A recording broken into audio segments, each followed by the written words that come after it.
Tomorrow we've got our Chapter 3 test, but also binders. I gave you that little blue paper yesterday that has the assignments and what sections of notes should be turned in. So I'll get those paper clips ready for you, and we'll turn that in. I should also remind you that we're going to turn it in before the test. So don't come in scrambling around trying to get everything in order. Try to kind of work on that ahead of time. Get it torn out of your notebook if you need to. Get it in order, because like I said, we'll turn that in first, and then we'll start the test. So you don't want to get behind on that. Make sure you get all that ready ahead of time.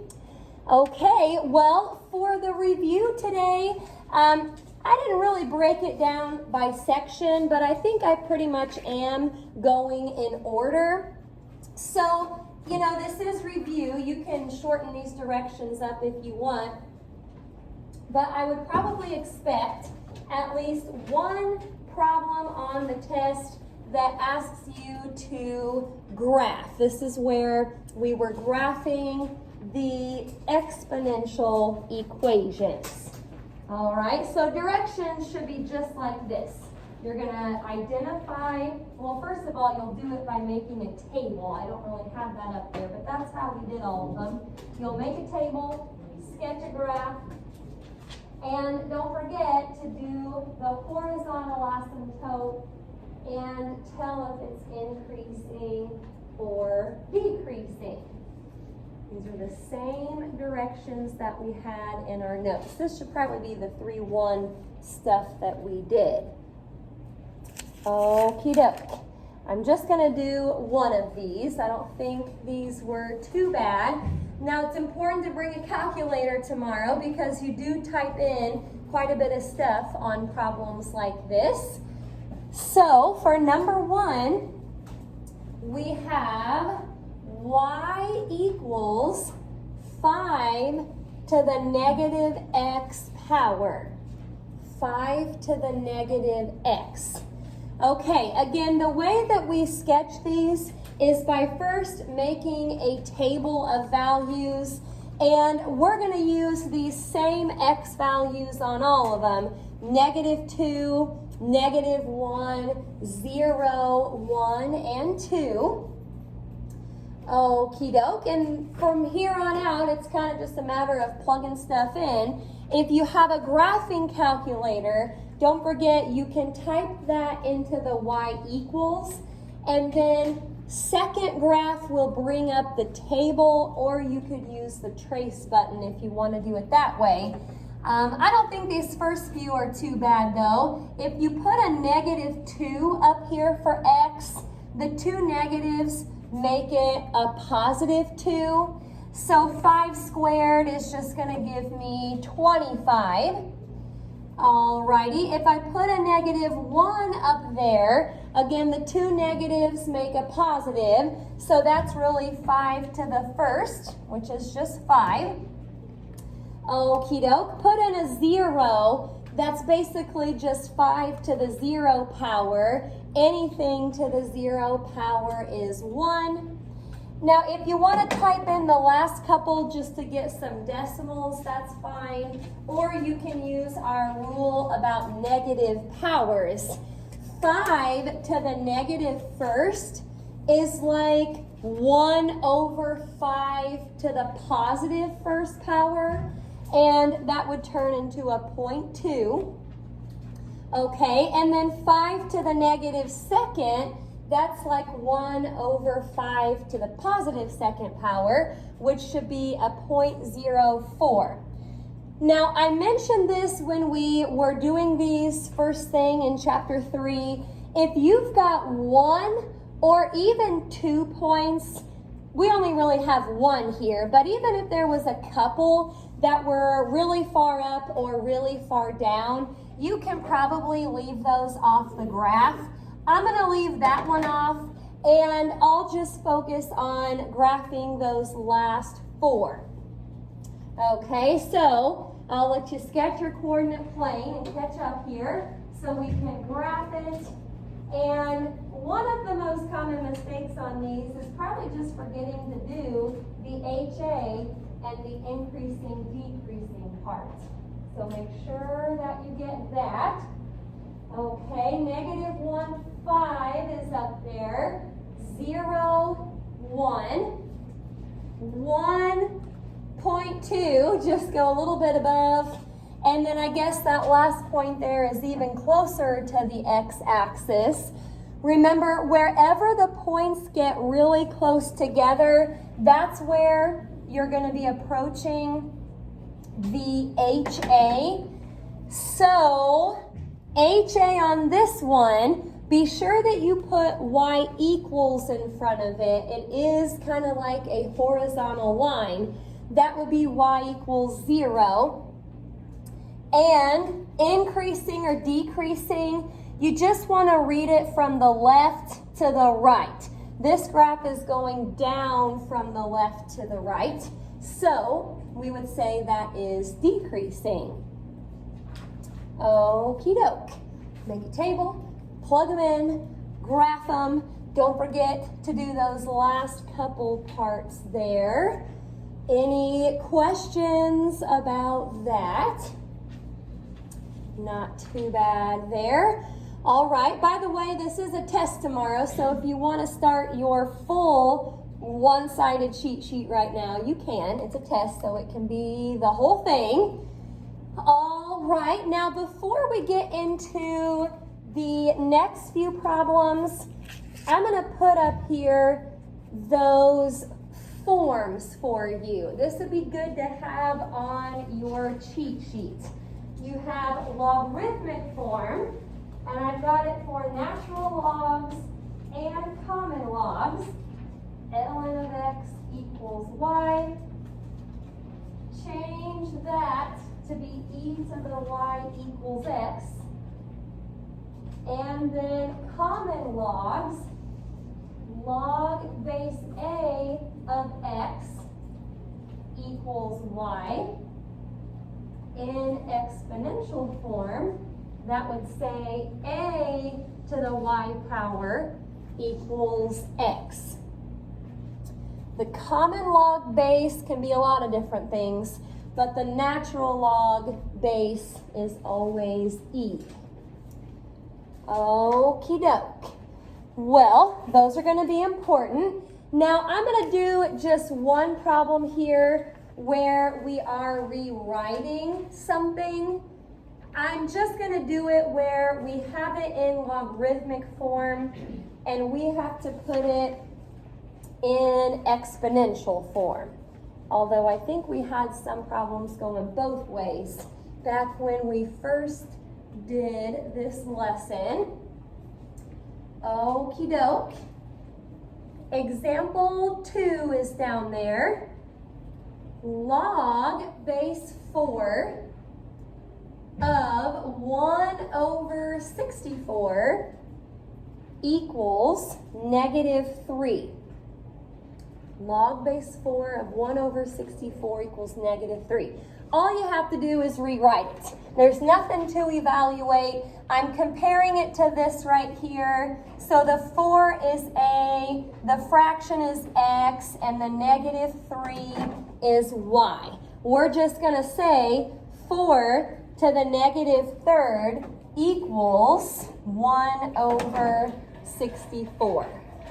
Okay, you could have problems like this with the natural log. You could have problems like this where they give it to you in exponential form and you have to turn it into logarithmic form. There was a couple different types, but I don't really expect those to be too bad as long as you've got the formulas in front of you.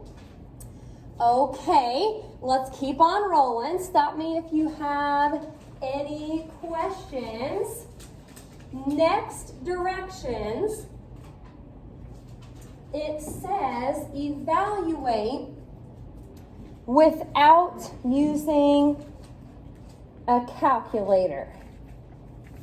Now, on something like this, I kind of said in class, you know, you're not supposed to do the whole thing on your calculator because there are some calculators where you can actually go in and change the base.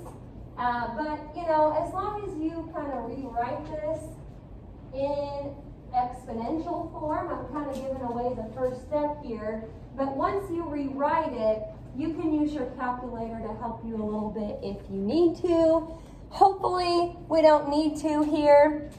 If I'm going to change that to exponential form, I'm going to set it equal to y first, because that's what logarithmic form said.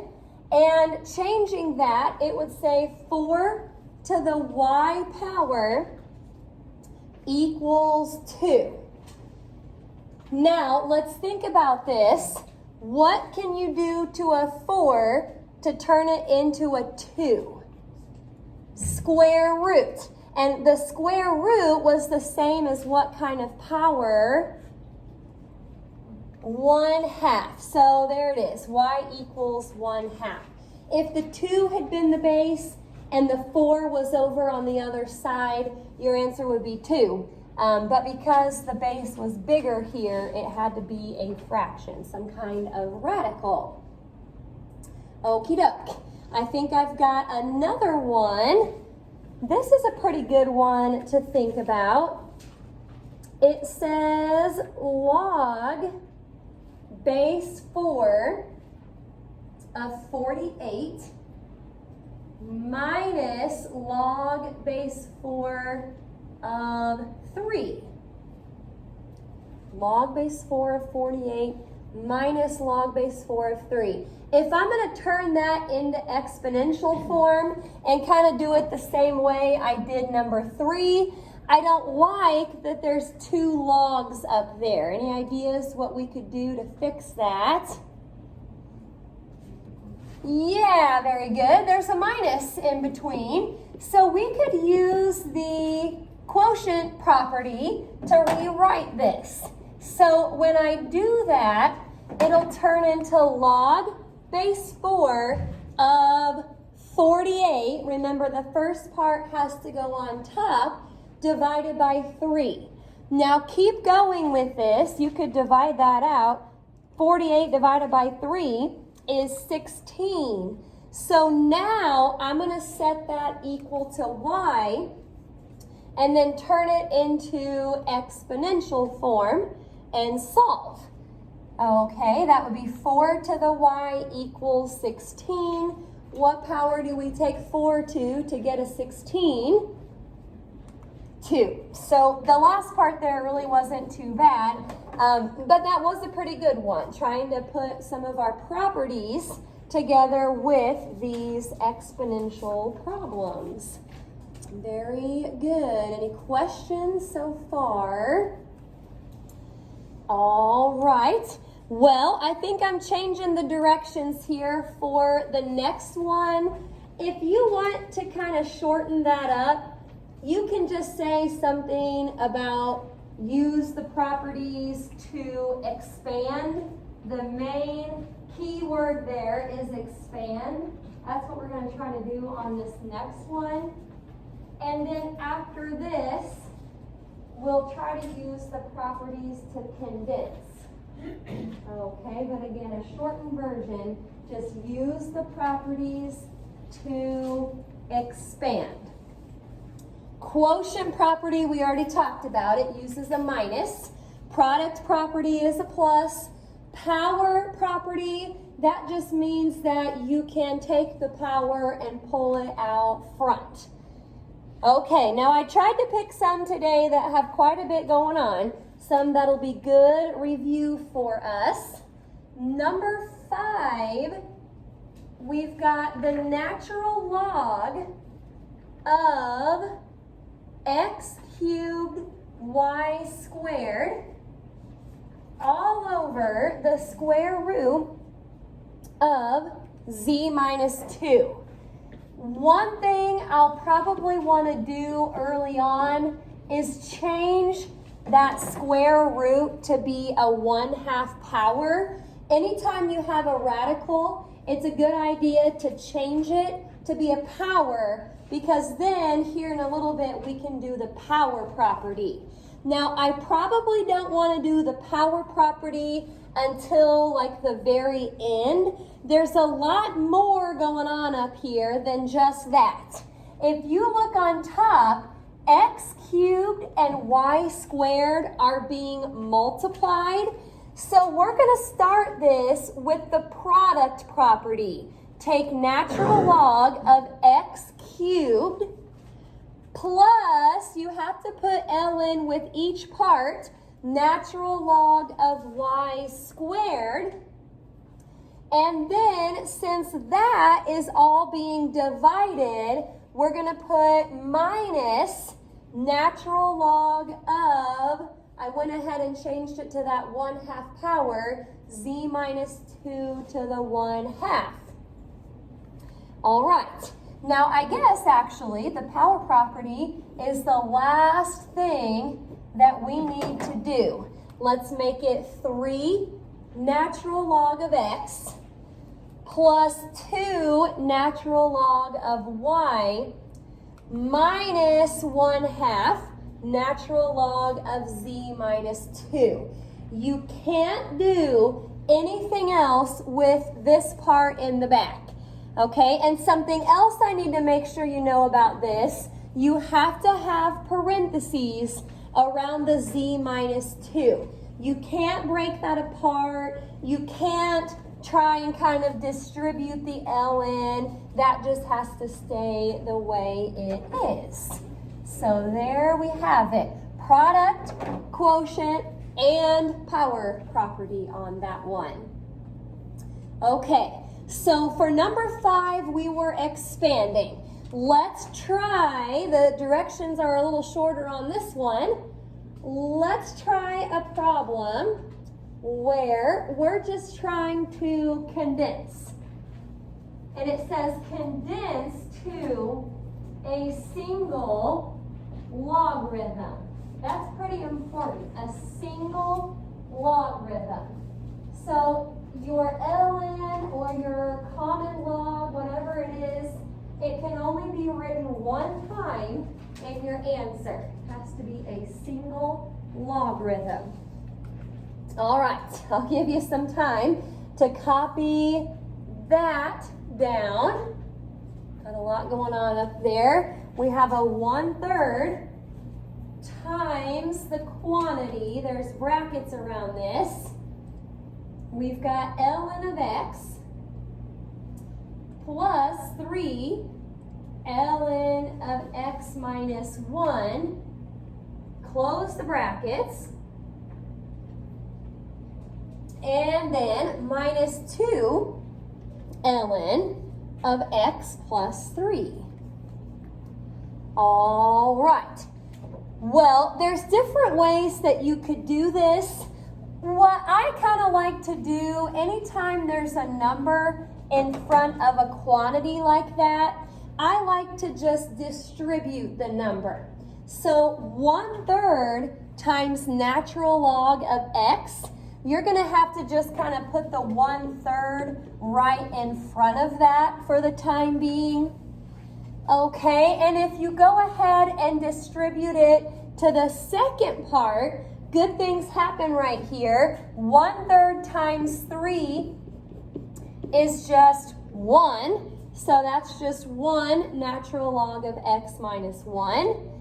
And for right now, I'm just going to bring down the last part because we will have something to do to it. But for now, I'm going to just go ahead and turn that or keep that as a 2 natural log of x plus 3. All right. Well, we did the distributing. Now, probably the next thing I'll want to do is the power property.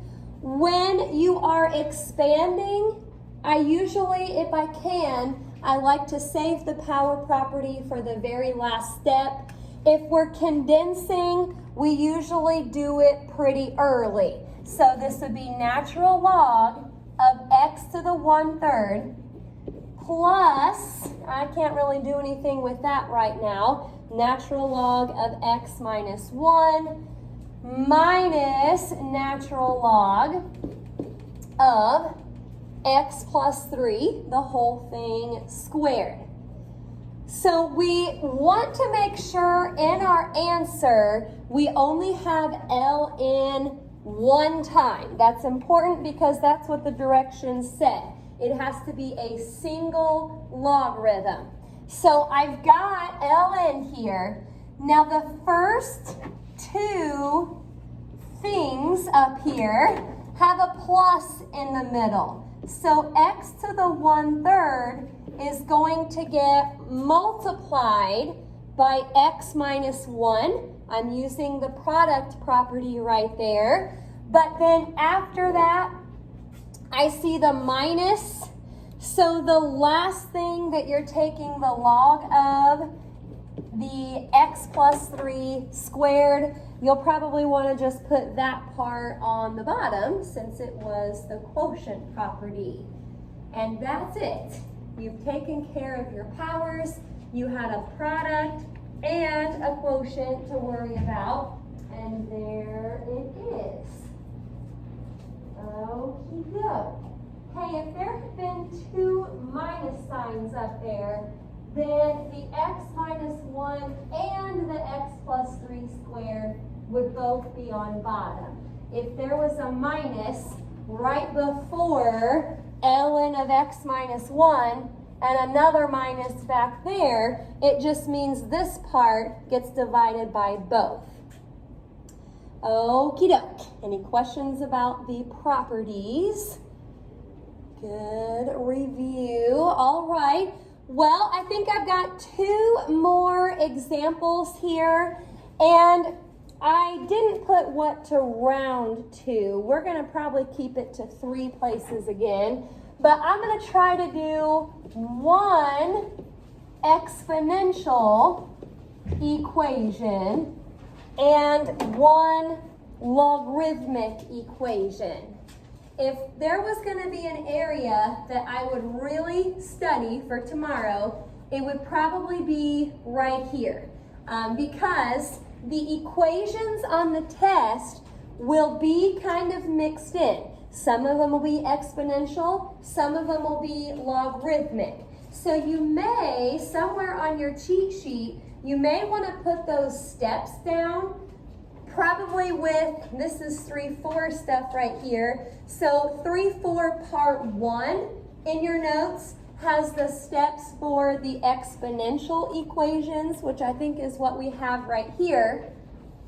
And then part 3 of 3-4 probably has the steps for the logarithmic equations.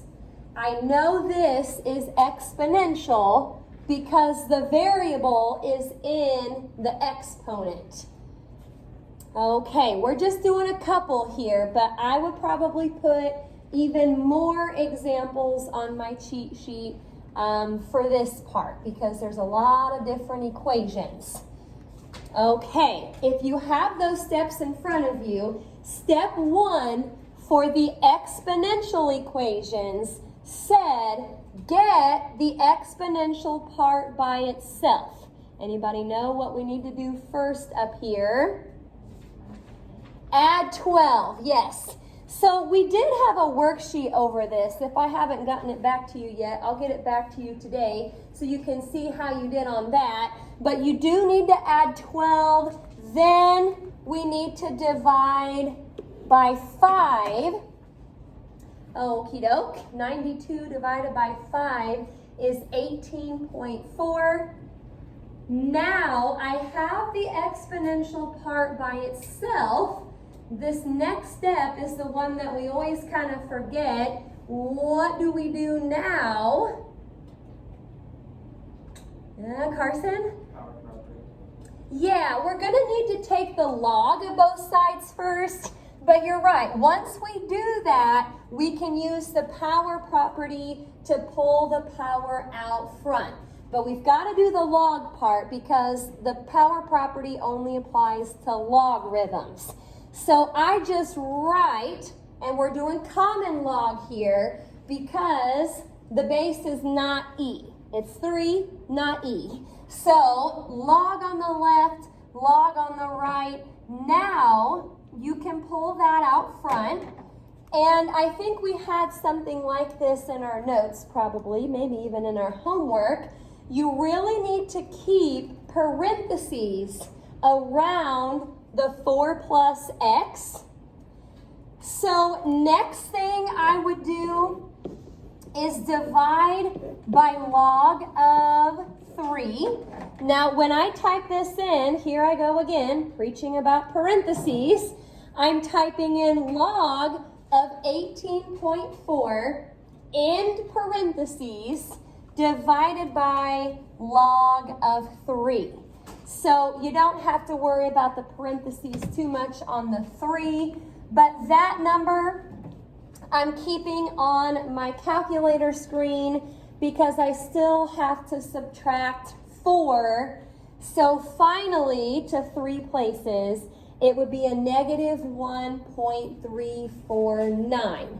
Do we need to check our answers with exponential equations? No, there's no of number here. We will with the logarithmic, but on something like that, you can just keep it the way it is. Okie doke. Good stuff on that one. I'm going to try one more equation here. I've already kind of gave away what I'm doing. This one is logarithmic, just to get a little mix here. And it says log base 3 of x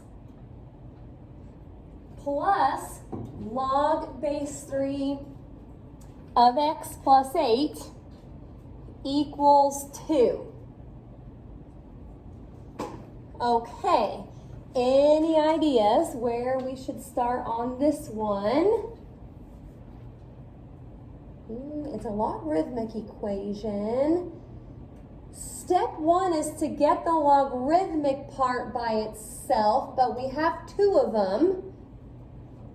Yeah, there's a plus in the middle. So let's start with the product property. You can take the log base 3 of x times x plus 8 equals 2. Now, if the log base 3 had been on both sides, then, forgot the equal sign, there it is. If the log base 3 was on both sides, you could drop it out and then just bring down everything else. That is not the case here, so please don't just drop this log and then move on. There's something else that we're going to have to do. Step 2 is to rewrite this in exponential form. And along with that, I went ahead and distributed. So this would say 3 squared equals x squared plus 8x. Now I'm gonna, well, this is a 9 right here. So by the time you subtract the 9, it'll say x squared plus 8x minus 9 equals 0. Okay, if we can factor this, that'd probably be the quickest way to solve for x. Well, and it looks like nice factoring, so that's good. X times x, signs are different. 2 numbers that multiply to negative 9 and add to positive 8, that would have to be a positive 9 and a negative 1. Well, by the time I solve those, I get a negative 9 and a positive 1. The 1 is fine. You do need to check this. If you're making a cheat sheet right now, make a little note to yourself. Check the log equations. If it starts out with a logarithm, then you need to plug your x back in and make sure the of numbers are not negative. The 1 is fine, but if you put in a negative 9, it definitely makes that of number negative. It would actually make that one negative 2. So you've got to throw out the negative 9. Okay, I'm not sure if you'll need it or not on the test, but in case there's one that can't be factored, or I think we had one in the notes where it had E in it and we couldn't really figure out how to factor it. Here's the quadratic formula just in case. Opposite of B plus or minus square root of B squared minus 4AC all over 2A. That's just in case you're kind of making your cheat sheet right now. And I didn't really put any problems in the review today from the interest stuff, since that's what we were just doing yesterday. I'm not saying there won't be any on the test. There will be interest on the test, and actually I'm going to give you a hint here. The only type of interest problem that you'll have is the type that is continuously compounded. So you don't need the simple interest formula. You don't need the compound interest formula. You only need that one. A equals PE to the RT power. All right. Now, I don't have a review assignment today. I know that probably makes you kind of sad. No review assignment. You've got about 12 or 13 minutes left here if you want to kind of work on your cheat sheets.